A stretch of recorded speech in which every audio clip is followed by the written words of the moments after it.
నీ కుటుంబంలో ప్రతి ఒక్కరి ముఖంలో ఆనందాన్ని అయితే చూస్తావు. ఎక్కువగా ఎవరిని నమ్మకు, మోసపోతావని నీకు ఎన్నోసార్లు చెప్పాను. ఎవరి కోసమో నువ్వు ఆలోచించవద్దు. వాళ్లకు ఎప్పుడు కూడా నువ్వు అలసైపోతావని కూడా చెప్పాను. ఎక్కువగా ఎవరిని విలువ ఇవ్వవద్దు, గౌరవాన్ని కోల్పోతావని చెప్పాను. ఎవరికి కూడా ఎక్కువ పొగడవద్దు, శత్రువు అయిపోతావని కూడా చెప్పాను. ముందుగా నా వాళ్ళని ఆలోచించడం తగ్గించుకో. నా వాళ్ళని ఎవరిని కూడా ఏది ఆశించవద్దు. నాకు తెలుసు, అందుకే నా జీవితం ఇప్పటి వరకు సమస్యలు కష్టాలు ఎదురొచ్చినా కూడా కాస్త అయినా జీవితం బాగుంటుంది. ఇప్పటి వరకు నీవు జీవితంలో చేసినటువంటి అతి పెద్ద పొరపాటు ఏంటో తెలుసా బిడ్డ?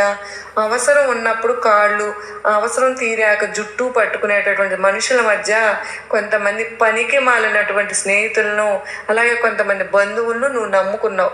ఇక వారు నిన్ను ఎలా మోసం చేశారన్నది మరలా నేను చెప్పలేను. కానీ ఇప్పటికే నువ్వు ఎంత మోసపోయావో, వారి వల్ల ఎంత ఇబ్బంది పడ్డావో, నష్టపోయావో, బాధపడిపోతున్నావు నేను అర్థం చేసుకుంటున్నాను. కనుకనే నీకు మంచి మనసుకు తగినటువంటి బహుమతిని ఇవ్వబోతున్నాను. ఒక విషయం చెప్పనా బిడ్డ? నీ తప్పు నేను లేకున్నా నిన్ను బాధ పెట్టాలని ఎవరైతే నీకు ప్రతీకారం ఇచ్చుకోవాలని చేత కాకపోయినా సరే, కాలం అనేది ఒకటి ఉంటుంది కదమ్మా, అది తప్పకుండా వారిని శిక్షిస్తుంది.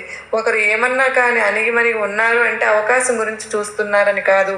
నీ మనసులో నువ్వు ఎంత బాధ్యత నింపుకున్నావో, అంత భారాన్ని కూడా నింపుకున్నావో తప్పకుండా నాకు బాగా తెలుసు. అలాగే నేను బాధ పెట్టిన వారందరి గురించి నువ్వు ఎప్పుడు కూడా పట్టించుకోలేదు. కనీసం వారికి ఎలాంటి అనర్థం జరగాలని నీ మనసులో కూడా నువ్వు అనుకోలేదు, తలవను కూడా లేదు. అంత మంచి మనసు అమ్మా నీది. అలాంటి మంచి మనసు ఉన్నప్పటికీ నీ ఉన్నటువంటి వారు భగవంతుడికి ఎంతో ఇష్టం. కనుక నువ్వు వారిని ఎంత బాధ పెట్టినా, నువ్వు ఎంత అణిగిమణిగి ఉన్నావో, ఇప్పటి వరకు ఎంతగా నీ మనసును గాయం చేసినా కూడా ఎవరికి చెప్పుకోకుండా తప్పకుండా నీలో నువ్వే బాధలు పడుతూ సమస్యలన్నింటినీ కూడా నీ నెత్తిపై వేసుకుని ప్రతి ఒక్కరికి కూడా సమాధానం ఇచ్చుకుంటూ ఇప్పటి వరకు నీ జీవితాన్ని చాలా సమస్యలతోనే గడిపావు కదా. నిజమేనమ్మా, నువ్వు అనుకున్నట్లుగా నీ జీవితంలో నువ్వు సంతోషంగా ఉంటున్నటువంటి క్షణాలు చాలా అంటే చాలా తక్కువగా, ఆనందంగా నీ వారితో గడిపినటువంటి చాలా కాలం తక్కువే. అలా నిండిపోయినటువంటి మనసుతో సంతోషంగా ఉండేటువంటి రోజు కూడా ఎప్పుడూ లేదు. నేను ఒప్పుకుంటాను కదా, ఎందుకంటే నీ గురించి పూర్తిగా తెలిసింది ఈ దుర్గమ్మకు మాత్రమే. మరి నీ మనసులో దాగినటువంటి బాధ గురించి నాకు తెలియదా?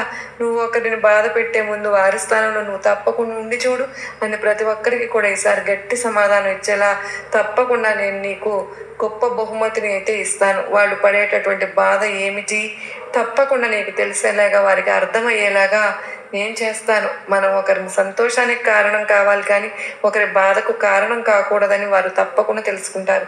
సున్నితమైనటువంటి మనసు ఉన్నదాని కనుకనే నీకు ఎవరు కూడా శత్రువులు ఉండకుండా చూసుకుంటాను. వారికి మోసం చేసినంత మాత్రాన్ని